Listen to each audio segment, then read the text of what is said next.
Show. That's right. Welcome in, welcome back, folks, to a Notre Dame fans got a Sunday surprise. Dallas Golden. He's the next piece of an ever-evolving Notre Dame roster edition of the Always Irish Show. As always, thanks for being here. You can find the program on YouTube. Do it. Subscribe if you haven't yet. Appreciate it very much. Give the video a thumbs up. That helps John out as well. Notifications on. That way you don't miss nothing. Twitter search bar, Always Irish or at Always Irishing. Emails, alwaysirishnd@gmail.com. Audio only anywhere you want it. You get it if you don't want to see my face. Call-in lines, 312-988-15. Dial it up. Tell Johnny all you heard and seen. Instagram, Facebook, Always Irish Inc. USA Today, Irish Wire. Read all about it. Patreon.com/Always Irish. Former captive leading tackler and myself breaking it all down. All right. Happy Monday. Welcome in. Welcome back. First things first. Really fun show Saturday night. You never know what you're going to get. You dial it up on a Saturday night. You don't know who you're going to get. You don't know what condition they're in. You don't know. Saturday nights are awesome. So great. We had a fun time. Me and Pat. Pat's wife was on the stream for a little bit. You don't know what you're going to get on Saturday Night Live. Thanks for everybody to join. Really, really good time. Then Sunday, you get great news. Top 100 athlete, Florida boy, Dallas Golden commits to Notre Dame. He's got the name. What else could you ask for? Golden Tate, Golden Dome, Al Golden, this Golden. Some things are just meant to be, people. Some things are just meant to be, right? So you get Dallas Golden. I look at the 247 composite rankings, whatever. Notre Dame's number one right now. They have 20 commits, likely to change. I know. Save your comment. John, that ain't going to last. I know. Can I have a minute? For now, number one class, 20 commits in 25. And Dallas Golden would be the number two guy as far as ranking of our commits. He's the second highest one. Really good job. Really good get. Really big get. Let me go over why I think this is a big deal. And here's my angle. My angle on this is sort of, yes, I love this one individual football player and his attributes and his skill sets. But it's a little more than that. He's the next kind of representation of the changes taking place in the way this staff's trying to build out a roster. And he's the latest example of that effort. And I think that's a key. I just think that's a key critical part to the having a different vision about how to put together this roster to try and get different results. Rather than a bunch of RKGs that look like me's. So this is a big deal. So let's get into it. Number one. He's one of the top guys on Notre Dame's board. He's a name Notre Dame fans have known about for a while. And the Golden, maybe it sticks in your head, whatever. But he's one of those guys that's in the Notre Dame ether, not like a guy you haven't heard of that commits. Like, he was a high-level priority for the staff. To be able to land one of your top guys on the board is a really good feather in your cap. Right? Like, it's always good to get guys maybe we weren't hearing that much about and you get them or whatever. But I think it's important that if you kind of make it obvious certain guys are a priority and then you start landing them to show that you could finish the deal on some of your guys you wanted the most is a big confidence booster for everybody involved. So really important to be able to land some of your top priority guys. That's number one. Number two, the versatility. The versatility. The guy can play offense and defense and special teams and be really good at all of it. Sign me up for more of those. Sign me up for more of those guys. Like, this is a guy that excels playing defense and with the ball in his hand. That gives him and Notre Dame maximum flexibility to be able to do with him whatever they need to do and or slash whatever they want to do.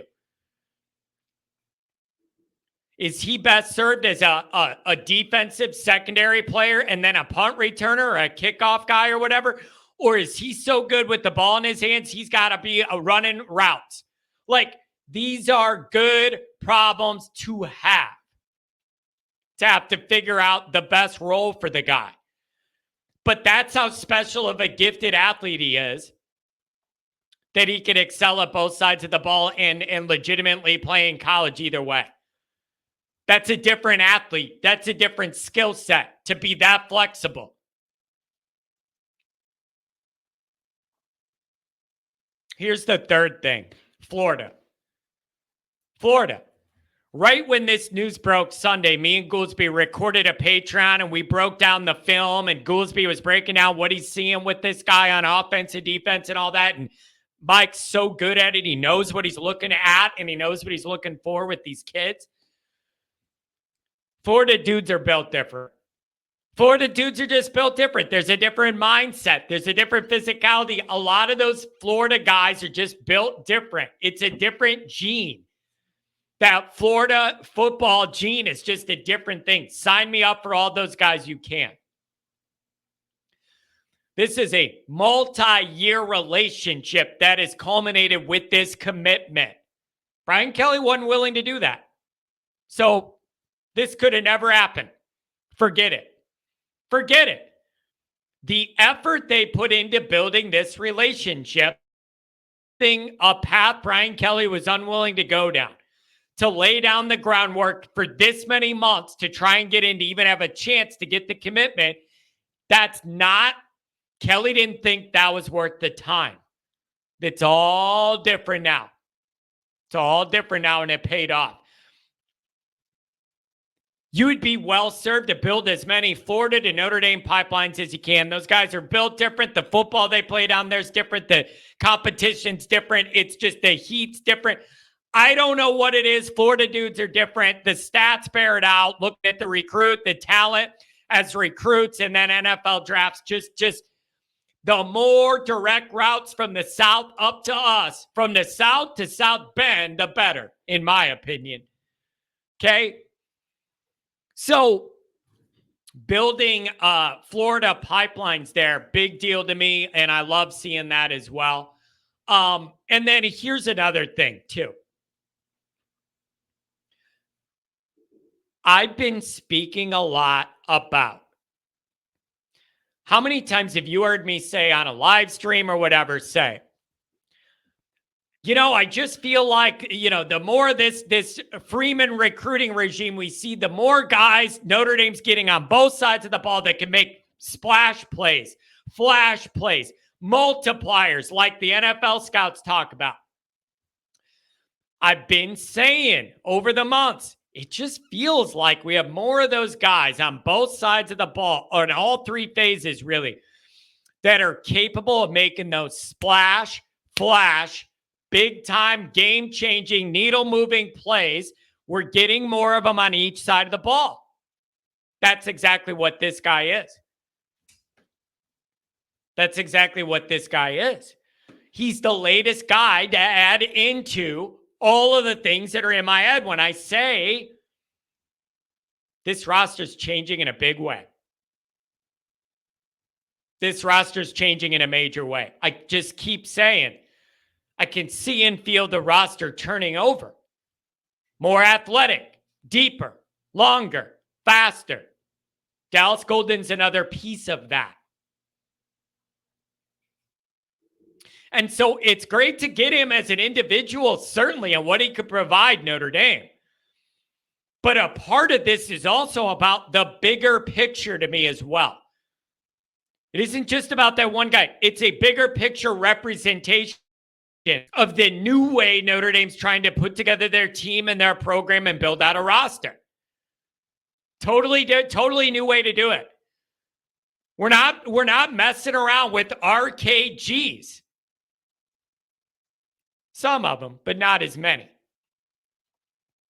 What have I been telling you, man? MVPs are greater than RKGs every day of the week. I'll take the MVP on the field over the RKG. Who's just a nice try-hard goody-goody. So, certainly good for the class overall and this individual player. But I am also looking at him being the latest piece in that bigger picture mosaic of Marcus Freeman's vision of how he wants this team to look and be put together. It's starting to come together. As for Mickens, I know they gave him a raise. You better do whatever you got to do to keep him there so when Al Golden retires, he's the DC. And he's been doing such a good job with recruiting and development and getting his group to deliver on Saturdays. I know they upped his pay and did all that. You got to make sure if you're Marcus that Mickens is around so that when Al Golden retires, Mickens is the DC and we keep this all rolling. All this secondary recruiting and all the good stuff happening there, you keep that going. You keep that going. So this is short-term, great with the one player, bigger picture. It puts a spotlight on the new vision of how to build out this team. Here's the thing, though, and maybe we'll wrap it up with this. There are a lot of Irish fans that join on my show and some others. They're not really willing to admit these big changes with the roster are coming in. You can see how different it is, and we're trying to build it different in hopes of getting different results, whatever. A lot of people are either unwilling or unable to go there emotionally or mentally in their minds until they see things are different on the actual field. Not a practice field when it matters. The 12 times a year it matters. I think there's a lot of evidence to look at to show how this roster is being put together differently, more modern, with the driver of it being relentless work ethic on the trail by the staff. I'm seeing the tangible changes in the profile of the type of guy they're bringing in, not only just physically looking for different traits than before, but also attitude. I think you're getting a couple more guys that aren't typical Notre Dame lame, like some guys with a little edge to them that aren't the most typical Notre Dame-y guys. Yeah, we need that. That's healthy. You need that to win here. You need it to win here. Every Notre Dame team that ends up accomplishing anything has an edge to it. You need that. You need that. So give me some of those guys that aren't typically Notre Dame guys, but that can fit in with the locker room and have a little attitude, a little edge to them, a little chip to them. Notre Dame's been missing that. Too many times I felt like, well, Notre Dame's losing by a little bit. I mean, you don't need to come back because that guy's going to get his accounting degree and be fine no matter what. Sometimes I genuinely do not feel like it's do or die out there for Notre Dame because a lot of these kids are going to have a good life no matter what. I'm serious. I literally think it comes down to that sometimes. It's like, well, we've lost a couple games. We're not playing for a title. I don't need to push it 100% anymore because I got this Notre Dame degree job waiting for me, whatever. There's a different urgency with football at some different places. There's a different urgency with what football means in these guys' lives. that you don't always have in Notre Dame because of the degree and what that ROI is, no matter whether it's football or not. You're starting to get some guys with a little edge, starting to get some guys with a little chip on their damn shoulder. And it's about time. 88 had some of those guys. How'd that work out? I ain't here for everybody to be a goody two-shoes RKG choir boy. I need some guys with an edge. And I think Notre Dame's starting to find some. And I'm here for it. I'm here for it. Okay? So, great job here. I just think just a hell of a player on its own. He's also a bigger picture representation of the plan overall that I approve of and I like seeing unfold in front of our eyes. But to get everybody to believe in all these changes, you got to win on the field. And that's as fair as the day is long. Not everybody's going to buy into this and, oh, yeah, I see the roster change and whatever. They'll believe it when they start seeing different results in big games on the field. Eventually, you would think those have got to start coming, right? This roster's churning and burning to where the Kelly guys are starting to phase out the back end and you're getting more of these Freeman era guys in there. Like, it's about to get real. And we're about to find out how effective the different way this staff's trying to build things out is or isn't. So what do you guys make of all this? Really big get and a good Sunday for your boy here, man. Made me happy. What do you think?